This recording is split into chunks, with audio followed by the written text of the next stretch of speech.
Just wanted to do a quick video talking about Stuart, Cliffe, and their conversation they had with an Orthodox Christian. In case you guys are not aware, this exchange actually mainly happened between Stuart and said Orthodox Christian. I mean, there's no other way to say it. They got steamrolled. Stuart was just yapping, man, and he doesn't know church history. At some point, he even said there's a Vatican III. I'm an Orthodox Christian, I'm not a Catholic, but even I know that there's no Vatican III. And ultimately, I felt like the Orthodox brother was asking some really good questions, such as, can you name at least one, just one, church father, early Christian in the 1st, 2nd, 3rd century that shares the same theology that you share? Name only one. Both Stuart and Cliffe could not name a single one because there isn't one, and that's the truth of the matter. Cliffe talked about this a couple days after. He said, don't go watch that video. It's like, what?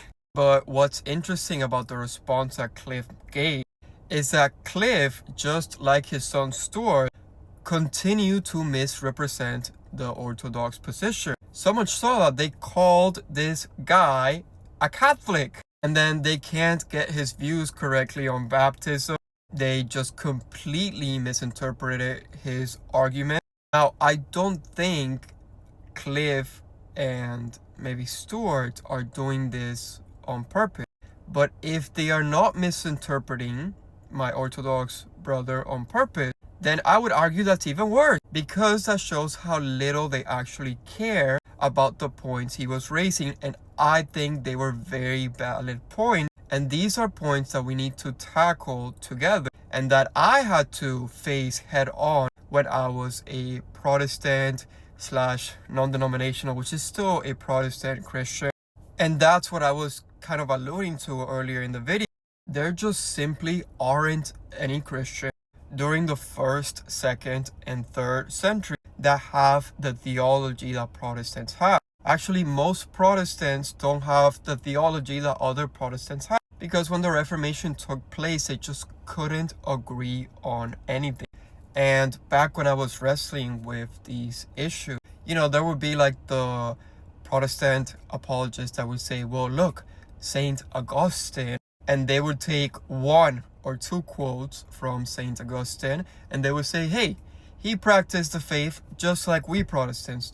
But taking 2 quotes out of context from one early church father does not mean that he had the same theology that you guys have. That's like taking a Mormon out of context and specifically nitpicking 2 or 3 things that Mormons and Christians have in common, and then saying, look, hey guys, Mormons are just like me. They are actually Christians just like us, when we know that's not the case.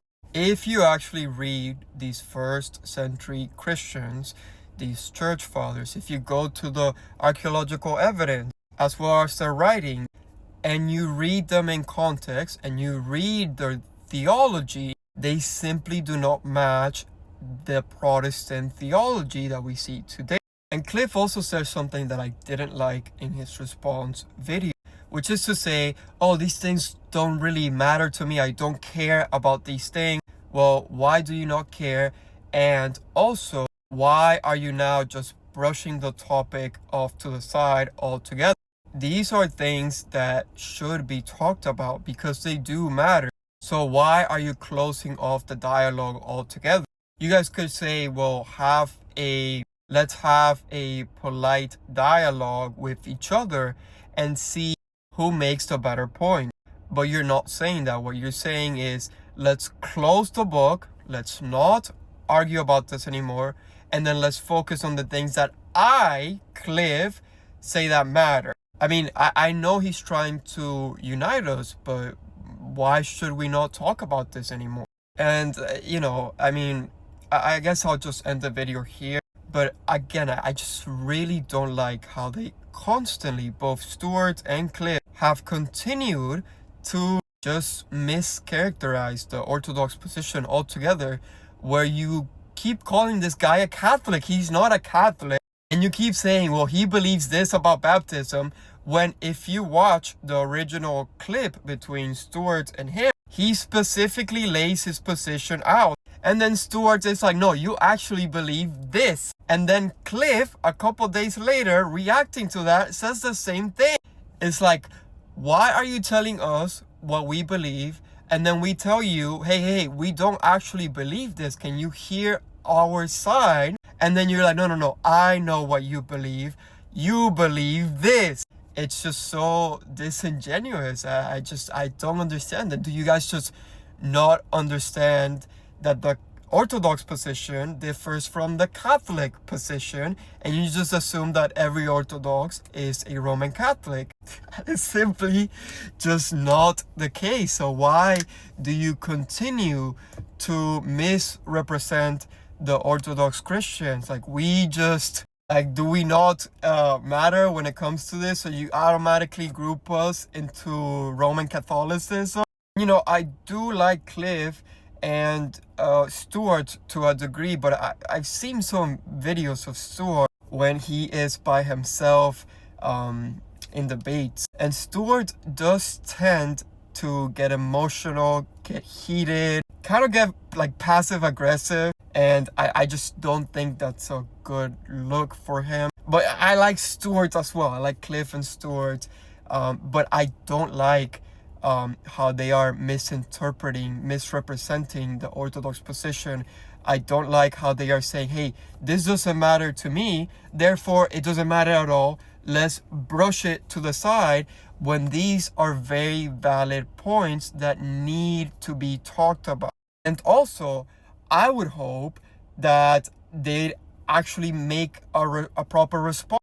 Hey Cliffe, hey Stuart, can you find us a single early Christian, early saint, early church father, whatever terminology you guys feel better using, that has a theology that is just like the theology you have today? Just point to one, and do not nitpick a sentence or two. No, actually show us by their writings, because they wrote a lot, by the way, and say, hey, these early Christians have the same theology that the Reformed Protestants have today. Because if they do not have the theology you guys have today, then are you willing to admit that the church that Christ founded was corrupted as early as the 1st, 2nd, and 3rd century?